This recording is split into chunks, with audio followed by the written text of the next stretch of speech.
आज हम लोकसभा के गठन के बारे में अध्ययन करेंगे।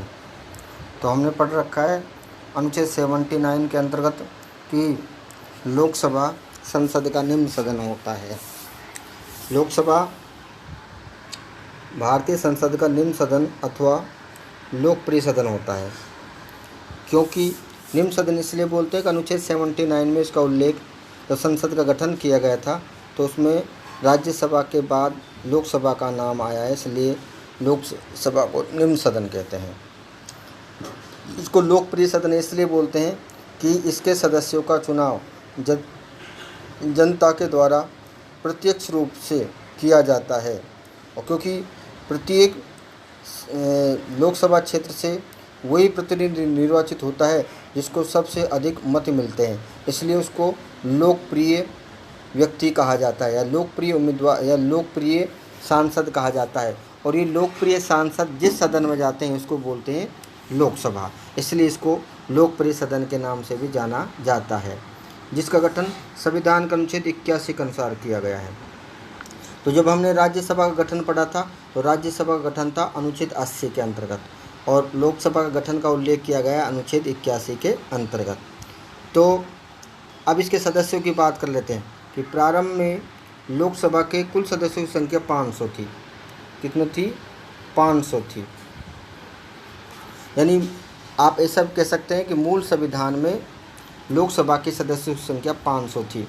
उसके बाद में इसके सदस्यों की संख्या में वृद्धि की गई, 520 हो गई, और हम बात करेंगे कि 525 निर्धारित हो गई बाद में। यानी 500 पहले तो 489 थी, उसके बाद 500 हुई, 520, और 520 के बाद 525 निर्धारित कर दी गई। लेकिन 31वें संविधान संशोधन 1974 के माध्यम से लोकसभा के सदस्यों की संख्या अधिकतम 552 हो सकती है, ये निर्धारित कर दिया गया। कितनी हो सकती है? 552 हो सकती है।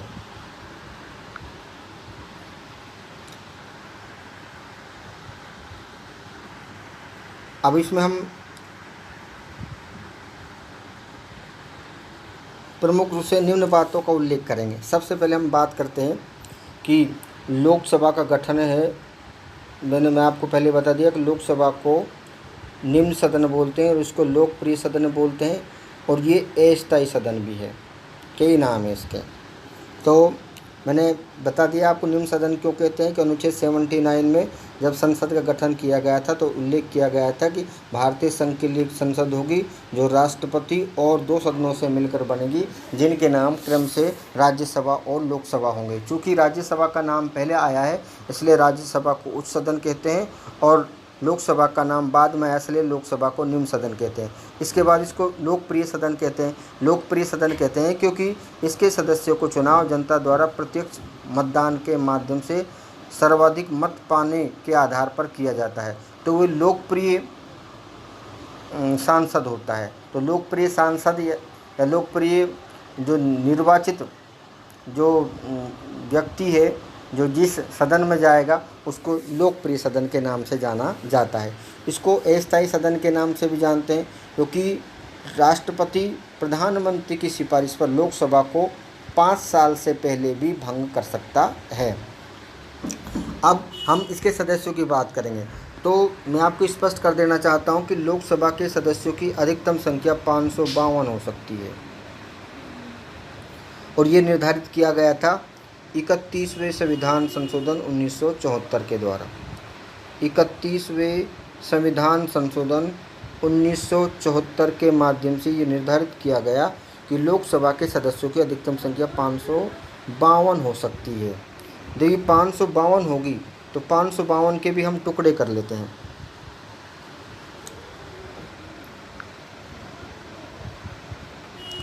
पाँच सौ बावन के टुकड़े कैसे करेंगे? क्योंकि 530 सदस्य निर्वाचित होते हैं राज्यों से, 20 सदस्य निर्वाचित होते हैं केंद्र शासित प्रदेशों से, और 2 सदस्यों को राष्ट्रपति मनोनीत करता है, जिनको बोलते हैं एंग्लो इंडियन। तो अधिकतम सदस्य संख्या हो 552, जो कि 31वें संविधान संशोधन 1974 के द्वारा निर्धारित की गई है। अगर अधिकतम सदस्य संख्या 552 हो तो उनमें से 530 राज्यों से निर्वाचित होते हैं और 20 केंद्र शासित प्रदेशों से निर्वाचित हो सकते हैं अधिकतम हो तो, और 2 सदस्यों को राष्ट्रपति, जिनको बोलते हैं एंग्लो इंडियन सदस्यों को राष्ट्रपति मनोनीत करता है। अब हम बात करते हैं कि वर्तमान में सदस्य संख्या कितनी है। वर्तमान में सदस्य संख्या कितनी है, तो ये पूरा आपको मैंने उल्लेख कर दिया अधिकतम हो तो। अब हम बात करते हैं वर्तमान की। सेकंड हम बात करें वर्तमान में लोकसभा के सदस्यों की संख्या 545 है।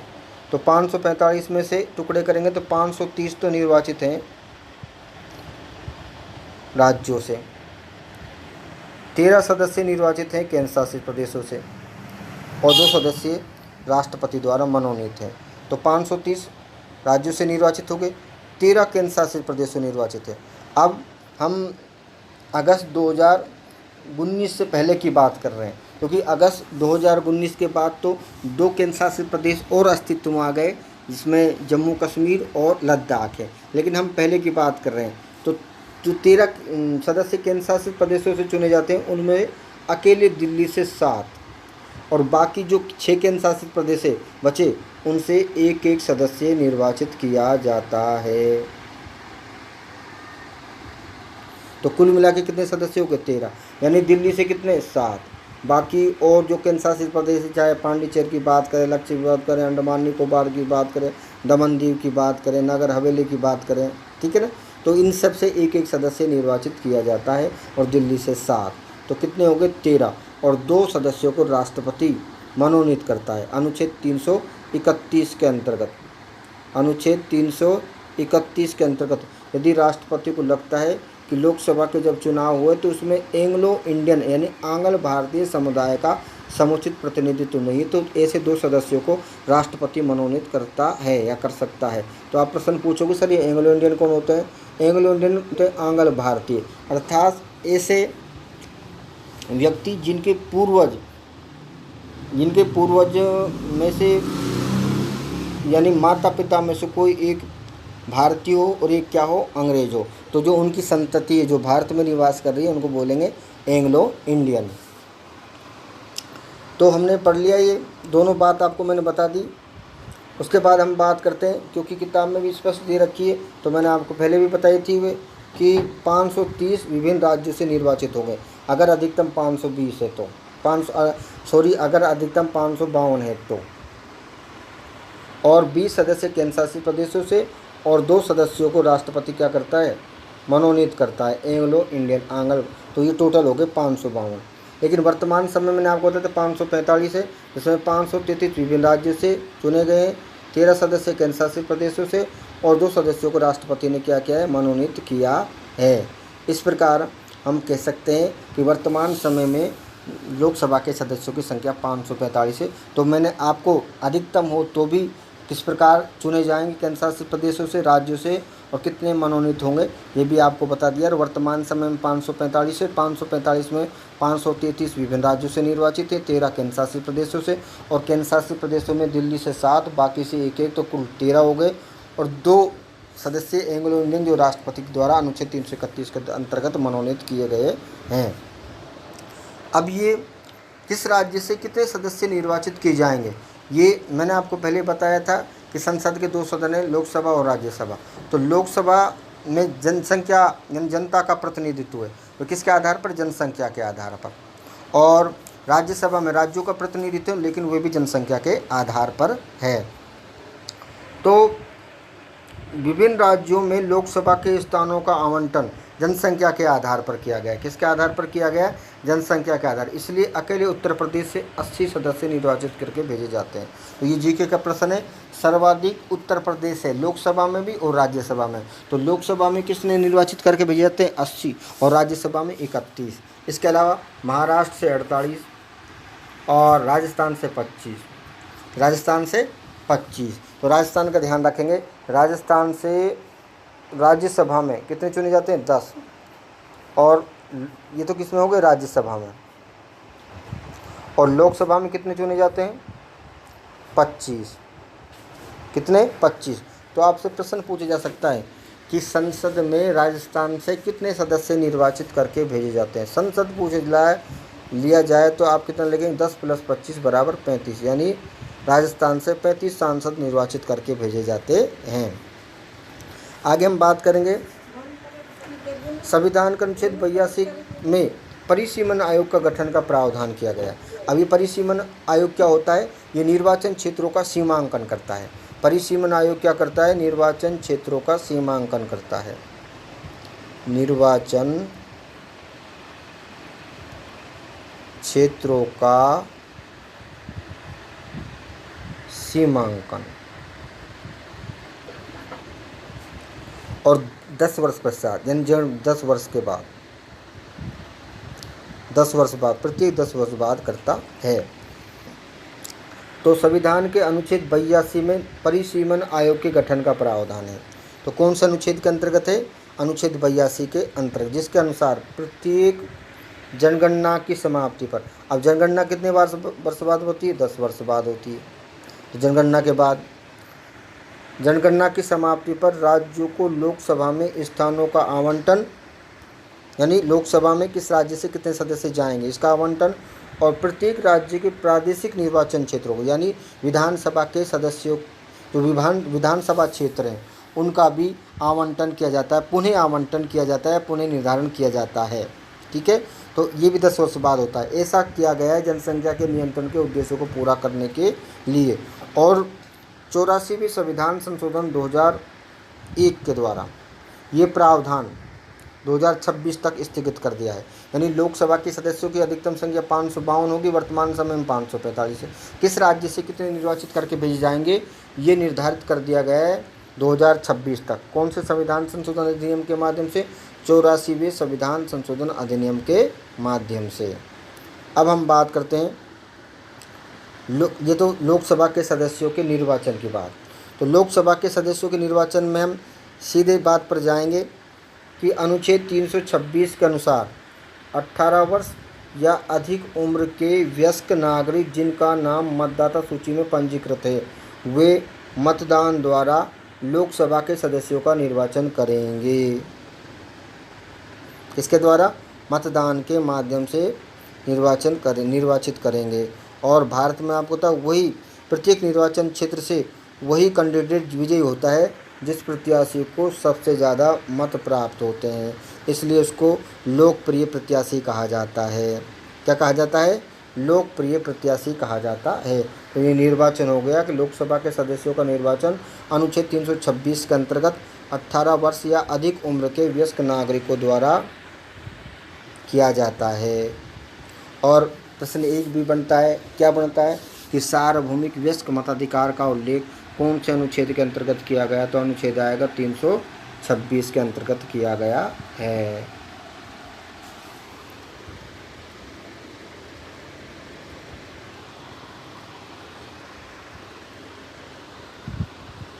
अब हम आगे बात करते हैं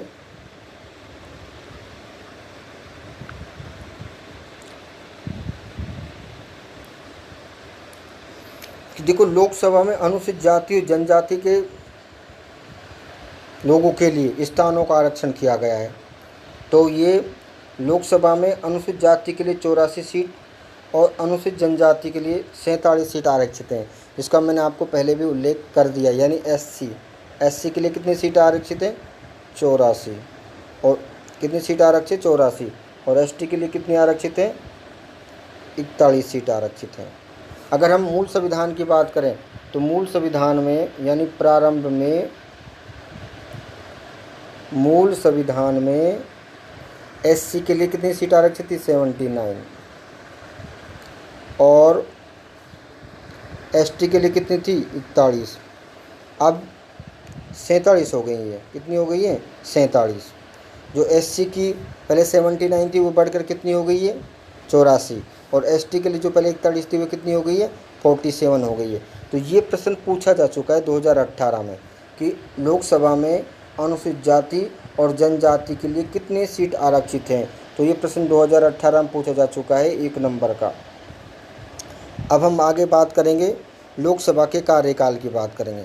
तो लोकसभा का कार्यकाल अनुच्छेद 83 के अनुसार लोकसभा का कार्यकाल प्रथम बैठक से, यानी लोकसभा की प्रथम बैठक से 5 वर्ष तक का होता है।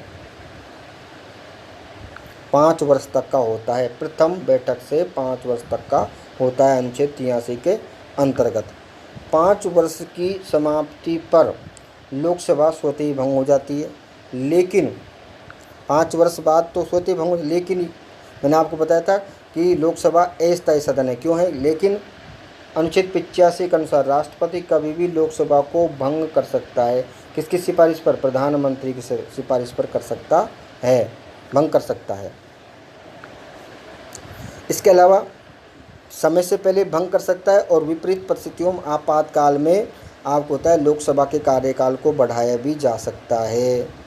तो आपको होता है 1976-77 में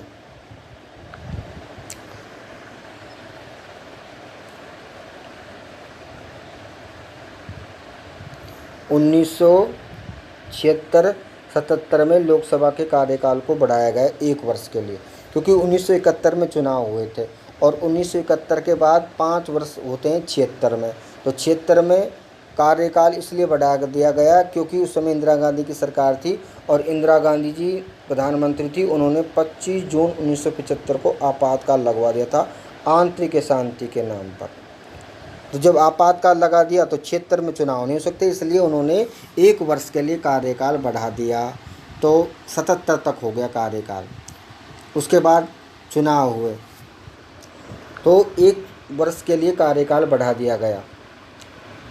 और ये है कि राष्ट्रीय आपातकाल यानी अनुच्छेद 352 के अंतर्गत यदि आपातकाल लग रहा हो तो लोकसभा की अवधि को एक बार में 1 वर्ष के लिए बढ़ाया जा सकता है, यानी दूसरी बार बढ़ा सकते हैं, 1 वर्ष बाद दोबारा बढ़ा सकते हैं, लेकिन एक बार में 1 वर्ष के लिए ही बढ़ाया जाएगा, वो भी राष्ट्रीय आपातकाल। और राष्ट्रीय आपातकाल लगता है अनुच्छेद 352 के अंतर्गत लगता है राष्ट्रीय आपातकाल। उसके बाद पहली लोकसभा का गठन किया गया था अप्रैल 1952 में, ये प्रश्न भी पूछा जा सकता है। और वर्तमान समय में कौन सी चल रही है? 17वीं लोकसभा चल रही है, जिसका गठन कब किया गया? मई 2019 में। कब किया गया? मई 2019 में। अब हम आगे बात करेंगे लोकसभा के अध्यक्ष और उपाध्यक्ष की। जैसे हमने राज्यसभा के पदाधिकारी पढ़े थे उसी प्रकार से हम लोकसभा के पदाधिकारी पढ़ेंगे। तो संविधान के अनुच्छेद 93 के अनुसार इसके पदाधिकारी कौन होते हैं? लोकसभा का अध्यक्ष और उपाध्यक्ष, यानी इसको बोलते हैं हाउस ऑफ स्पीकर और डेप्यूटी स्पीकर। तो अनुच्छेद 93 के अनुसार लोकसभा यथाशीघ्र अपने 2 सदस्यों को अध्यक्ष और उपाध्यक्ष के रूप में चुनेगी। यानी कुल मिला के जब लोकसभा का निर्वाचन हो जाता है तो निर्वाचित लोकसभा सदस्यों में से 2 यानी 1 अध्यक्ष और 1 उपाध्यक्ष चुनती है। कौन? लोकसभा के निर्वाचित सदस्य ही चुनते हैं। तो ये प्रश्न पूछा जा सकता है कि लोकसभा के अध्यक्ष का चुनाव कौन करते हैं? तो लोकसभा के निर्वाचित सदस्य करते हैं। राजनीतिक रूप से ये निश्चित किया गया कि अध्यक्ष उसी दल का होगा जिस दल को लोकसभा में बहुमत प्राप्त होता है, यानी जिसकी सरकार बनती है। और उपाध्यक्ष के लिए परंपरा है कि विपक्षी पार्टी का होगा, लेकिन कोई ऐसा ज़रूरी नहीं है, ये कोई संवैधानिक बाध्यता नहीं है। अध्यक्ष का कार्यकाल हम बात करें, अध्यक्ष कार्यकाल लोकसभा के कार्यकाल तक का होता है। अध्यक्ष अपना त्यागपत्र स्वेच्छा से उपाध्यक्ष को और उपाध्यक्ष अपना त्यागपत्र अध्यक्ष को दे सकता है समय से पहले, 5 वर्ष से पहले। अध्यक्ष यदि छोड़ना चाहे पद तो उपाध्यक्ष को और उपाध्यक्ष अध्यक्ष को त्यागपत्र देकर अपना पद छोड़ सकते हैं। इसके अलावा ये भी प्रावधान किया गया संविधान में, यदि लोकसभा के सदस्य अपनी इच्छा से हटाएं उनको, तो लोकसभा के तत्कालीन सदस्य बहुमत से पारित संकल्प द्वारा अध्यक्ष उपाध्यक्ष को हटा सकते हैं, लेकिन इसके लिए 14 दिन पहले उनको नोटिस देना जरूरी है। कुल मिला के कि लोकसभा का कार्यकाल, लोकसभा के अध्यक्ष कार्यकाल लोकसभा के कार्यकाल तक का होता है, अध्यक्ष उपाध्यक्ष दोनों का। लेकिन अध्यक्ष और उपाध्यक्ष 5 साल से पूर्व भी अपनी स्वेच्छा से, यानी अध्यक्ष उपाध्यक्ष को और उपाध्यक्ष अध्यक्ष को त्यागपत्र देकर अपना पद छोड़ सकता है। लेकिन यदि संसद यानी लोकसभा हटाना चाहे तो लोकसभा अध्यक्ष और उपाध्यक्ष को 14 दिन की पूर्व नोटिस पर अपने तत्कालीन सदस्यों के बहुमत के माध्यम से हटा सकती है। उसके बाद हम बात करेंगे लोकसभा के अध्यक्ष के कार्य। तो सबसे पहले इसमें बिंदु बना सकते हैं। सबसे पहले सदन की कार्यवाही का संचालन करना। तो पहला काम हो गया इसका सदन की कार्यवाही का संचालन करना। अब सदन की कार्यवाही में संचालन में बहुत सारी बात आती है। सदन की कार्यवाही, सदन का कार्य किस प्रकार से चलेगा ये निर्धारित करना, सदस्यों को बोलने का समय देना, कोई भी विषय है तो उस पर मतदान करवाना, ठीक है ना, ये सारी बात होती है। और सदन में शांति बनाए रखना, अनुशासनहीनता की स्थिति में सदस्यों के खिलाफ आप अनुशासनात्मक कार्रवाई करना। अनुशासनात्मक कार्रवाई उनको निलंबित भी कर सकते हैं, सदन से बाहर भी कर सकते हैं। तो लोकसभा की कार्रवाई का संचालन करना लोकसभा के अध्यक्ष का प्रथम कार्य। उसके बाद है मतदान करवाना, निर्णायक मत का प्रयोग करना। मतदान तो करवाता है, निर्णायक मत का प्रयोग करना। अमूमन लोकसभा का अध्यक्ष अपने मत का प्रयोग नहीं करता, लेकिन किसी विधेयक पर या किसी विषय पर मतदान करवाया, मान लीजिए अध्यक्ष ने, और उसमें सत्ता पक्ष और विपक्ष के बराबर के मत आ गए, तो लोकसभा का अध्यक्ष सरकार की तरफ अपने निर्णायक मत का प्रयोग करता है। वे केवल निर्णायक मत का कास्टिंग वोट जिसको बोलते हैं उसका प्रयोग करता है। सामान्य अवस्था में लोकसभा का अध्यक्ष मतदान नहीं करता, लेकिन यदि किसी विधेयक पर सत्ता पक्ष और विपक्ष में बराबर का मत आ जाए तो कास्टिंग वोट अर्थात निर्णायक मत के माध्यम से वे उस विधेयक के भविष्य का निर्धारण करता है। और लोकसभा का अध्यक्ष अमूमन सरकार की तरफ ही अपना यानी मतदान करता है। उसके बाद है हम बात करेंगे पीठासीन अधिकारी। लोकसभा का अध्यक्ष सदन को स्थगित भी कर सकता है। जैसे मैंने आपको पहले बताया सत्र में कि राष्ट्रपति संसद का सत्र आहूत करता है, सत्र अवसान करता है, लेकिन जब अधिवेशन चलता है तो पीठासीन अधिकारी उस कार्रवाई के दौरान सदन को कुछ समय के लिए, कुछ घंटों के लिए, कुछ दिनों के लिए स्थगित कर सकता है। हालांकि सत्रावसान करने का अधिकार राष्ट्रपति को दिया गया है। उसके बाद हम बात करेंगे आगे कि वे सदस्य की यानी लोकसभा सदस्य की नियोक्ता के बारे में फैसला दे सकते हैं। अध्यक्ष सदन में दल बदल के आधार पर किसी सदस्य की नियोक्ता के बारे में फैसला करता है। उसके बाद हम आगे देखेंगे संविधान के अनुच्छेद 110 के अंतर्गत प्रावधान किया गया है। तो इसमें हम बात करेंगे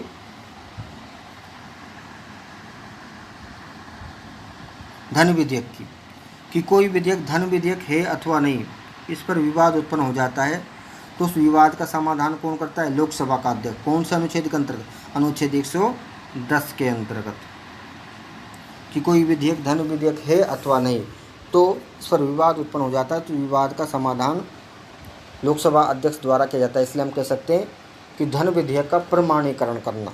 कौन सा करना? धन विधेयक का प्रमाणीकरण करना, ये लोकसभा के अध्यक्ष का प्रमुख कार्य है। तो 4 काम प्रमुख बता दिया आपको। लोकसभा की कार्रवाई का संचालन करना, उसके बाद लोकसभा यानी सदन को स्थगित करना, उसके बाद मैंने आपको बताया कि किसी सदस्य की नियोक्ता के बारे में फैसला करना और धन विधेयक को प्रमाणित करना। ये लोकसभा के अध्यक्ष के 4 प्रमुख कार्य गिने जाते हैं। इसके अलावा और भी दे रखी, और भी मैं आपको काम बता दूं तो मैं आपको बता दूं कि संसद के संयुक्त अधिवेशन की अध्यक्षता करना, ये बड़ा इंपॉर्टेंट प्रश्न है, प्रतियोगी परीक्षाओं में पूछा जाएगा। आगे बताएंगे कि क्या संसद के संयुक्त अधिवेशन की अध्यक्षता करना, संसद के संयुक्त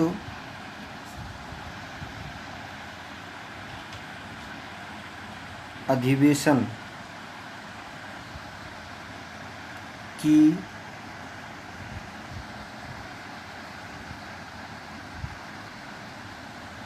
अध्यक्षता करना, ये इम्पोर्टेंट है। अनुच्छेद 118 के अंतर्गत, अनुच्छेद 118 के अंतर्गत यदि संसद का संयुक्त अधिवेशन बुलाया जाता है तो उस संयुक्त अधिवेशन की अध्यक्षता लोकसभा का अध्यक्ष करता है।